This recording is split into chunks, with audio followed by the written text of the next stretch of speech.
Hi everyone, it's Chef Nick from the Fat Sparrow group. Thanks for joining me again in my kitchen. Today we're going to cook our flash grilled short ribs. This is a really fun recipe, super delicious, and couldn't be easier. Let's see what's in our box. We have some beautiful arugula, our salt, pepper, oil, our bean medley. So we've got a few different beans in here. Lemon, our mixture of herbs. So mint, basil, parsley. This is gonna be great. Our red onion, our bell pepper, some garlic, our beautiful beef short ribs from the butcher shop, meats and cheese, and our spice mix, our St. Jacobs spice mix. We can talk more about this later. All right, this looks like everything I need. Let's get cooking. Alright guys, let's get cooking. So this is one of our faster, easier recipes. It's really delicious and it's pretty healthy and eats really nice. So I'm excited to get going with you. The first thing we're going to do is kind of attack all of our mise en place. We've divided our recipes into two parts. We're going to do the mise en place and then we're going to execute sort of the hotter stuff. Mise en place is just a fancy restaurant word for to put in place. It's where chefs would line up all their different ingredients to make the night that much easier. So we're going to take that same approach to cooking at home. So the first thing I'm going to do is just put a light grill on my onion. So I'm going to put a little bit of oil and a little bit of salt on my onion. I haven't even peeled it yet. I'll do that afterwards, but I just want to put a little bit of flavor on this. So I've got my grill going here right inside the kitchen. It would be smarter to use a barbecue, but I'm using this to help you see what I'm doing. In the meantime, we can get started on some of our other prep. The first thing I want to do is season my short ribs. I'm going to do this now because I do want a few minutes for them to soak up that seasoning spice. These are Miami cut or Korean cut short ribs. This is the same thing you would normally braise for hours and hours and hours, but because we've had our butcher cut them so thin, these will cook up and be really nice and tender. So we've got our Miami cut short ribs. Then we have our St. Jacobs steak spice. This is like a bit of a Globetrotters dinner. So this is one of our new line of spices. So at Fat Sparrow Foods, where we make all of your meal kits, we've started to put together a few different dry spice blends. This one's one of my favorite. It's our take on Montreal steak spice, which has got to be one of the best seasonings for meat there is.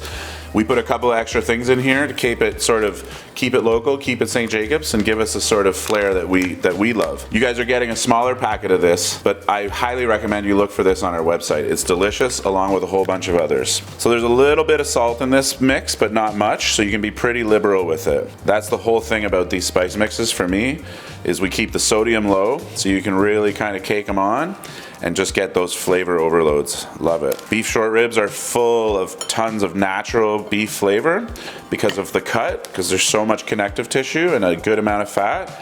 So it's gonna hold up really well to me sort of piling on the spices. So on they go. I've been very generous with it.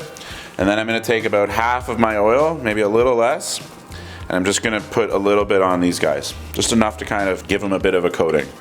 Then I'm going to mix these guys around and set them aside. I'll want to turn these a couple of times throughout the marinating process just to make sure they get nice and coated, but that's pretty much good to go. So I'll set those aside and I'll get back to my other stuff. So we've got our beef seasoned and set aside.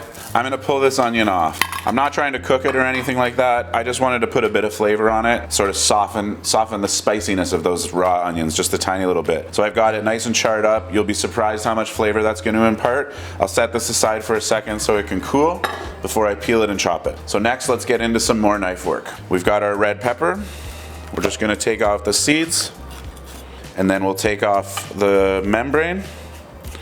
You can use a spoon to carve that out, or you can use a knife. I don't wanna reach for anything new, so I'm just using my knife.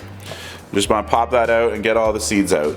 This is the sort of best part of the pepper. You can certainly eat the membrane, but it doesn't taste very good and it sure doesn't look very good. So I'm just going to toss that in my compost, and then we're just going to cut this into strips. So it doesn't matter how you cut yours or how you choose to cut it, but I do always preach for uniformity. So whatever you choose to do, try and make sure it kind of stays the same.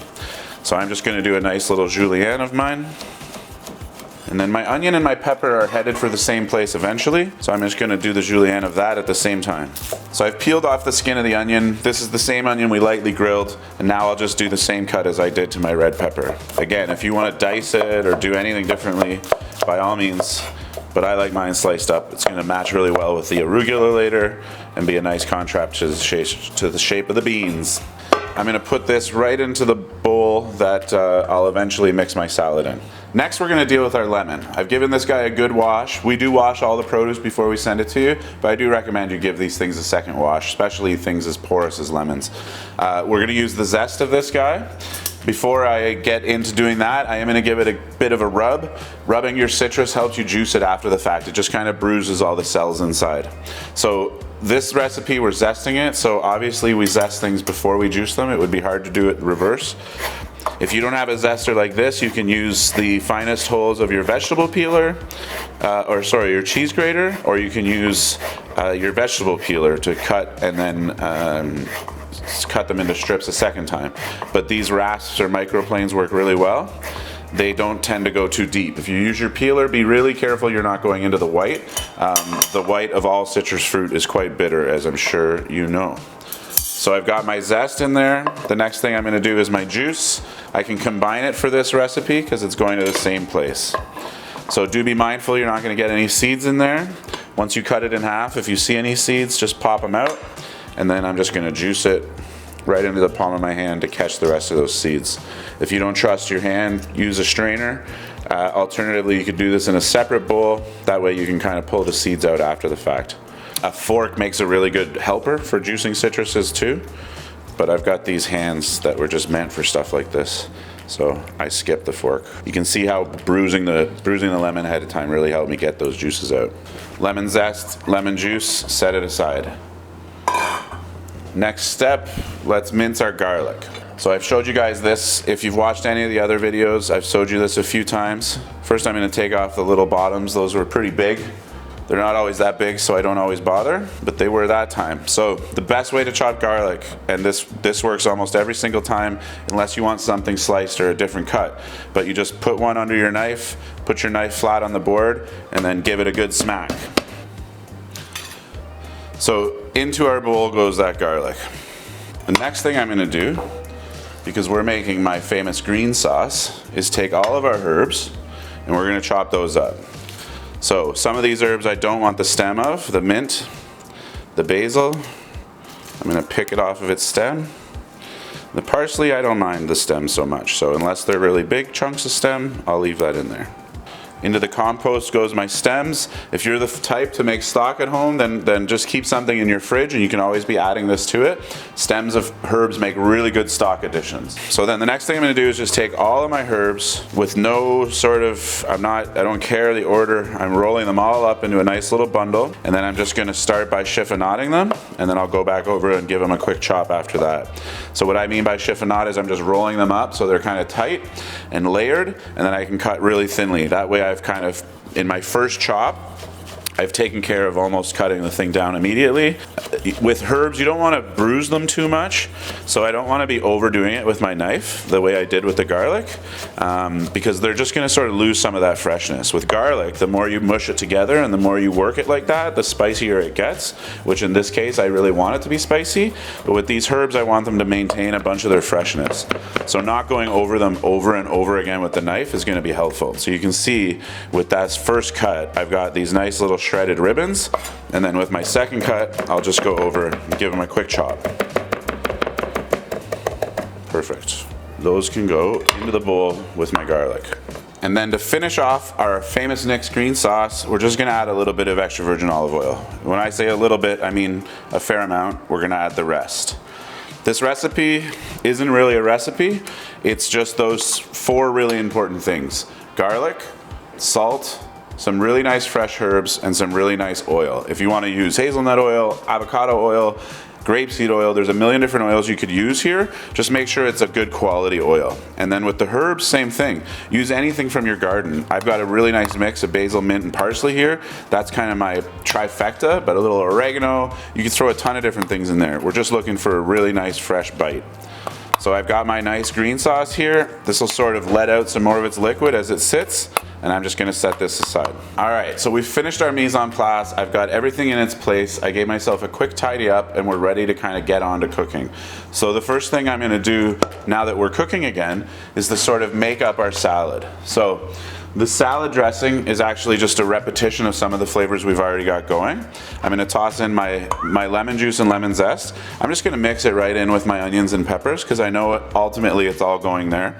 And I don't wanna mess too many things up. So we've got our onions, our peppers, we've dumped in our lemon zest and lemon juice. And then I'm just gonna take a good spoonful of this green sauce, and I'm gonna throw it in there. So that should do it. I've got about a tablespoon and a half. But in general, it was about half of what I had in the bowl I've now got in here. We'll give that a good mix. I'm gonna add our bean mixture. So we send this to you guys fully cooked. We've got some nice navy beans, some kidney beans, and some chickpeas. So it's gonna be some really rich, nice proteins, some really creamy, crunchy textures, and just in general, a really nice side for this salad, for this dish. So we've got our peas and our bell peppers now. That's pretty much ready to go.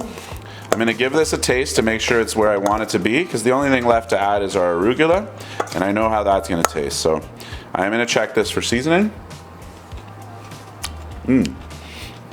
That's really good, actually. I'm gonna add a little salt, because that's how I like it. If you don't want it salty, keep it back. I'm gonna get a fresh spoon. We've got our seasoning, our peppers, our beans, all that stuff's in there. I'm gonna put our arugula on top. And I'm gonna hold off on mixing this. I'll mix this when my steak is done. That way the arugula doesn't start to wilt on me. But it's all in there, couldn't be easier. I am ready to cook. And now it's time to grill our beef. So as I mentioned, this beef is super thin. I've had my grill on for quite a while heating up. And really this is a flash grilling. We wanna get as much char on these as possible. This seasoning is gonna be really good for that because it's gonna kind of suck up that heat and crisp up a little for us. And we want to grill them sort of flashy, and we want to move them around. If they start to flare up, just move it over. These are pretty fatty, so they do have a tendency to flare up. And that's the sign of a nice hot grill. It's giving me some sear and some smoke right away.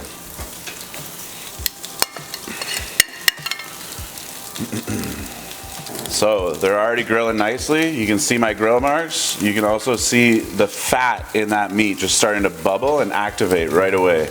These guys it's like a snowball gathering momentum as it goes downhill. Once it starts to sear and you start to see that bubbling happen, it's not gonna be long before it's sort of flaring up and giving us the action we want. All right, so you can see I'm getting exactly what I want here. My hot grill is returning the favor. The fat in this meat is starting to just bubble away and do its job. So as that fat starts to sort of sizzle and sear and melt its way out of the meat, it really starts to have a snowball effect and speed up that searing process. And the more that fat starts to activate and move around, the more I'm gonna get some good searing and some good coloring.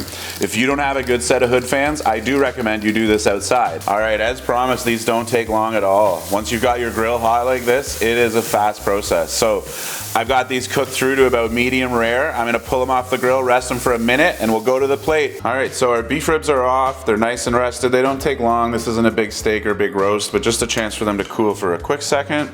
I've cleared the smoke out of the kitchen, and I'm gonna give my salad a bit of a mix here. So as I mentioned, I just held off on mixing the arugula in, just because we don't need that to wilt on us, and it will wilt fairly quickly under that dressing. So giving that a quick turn, just to get everything dressed nicely.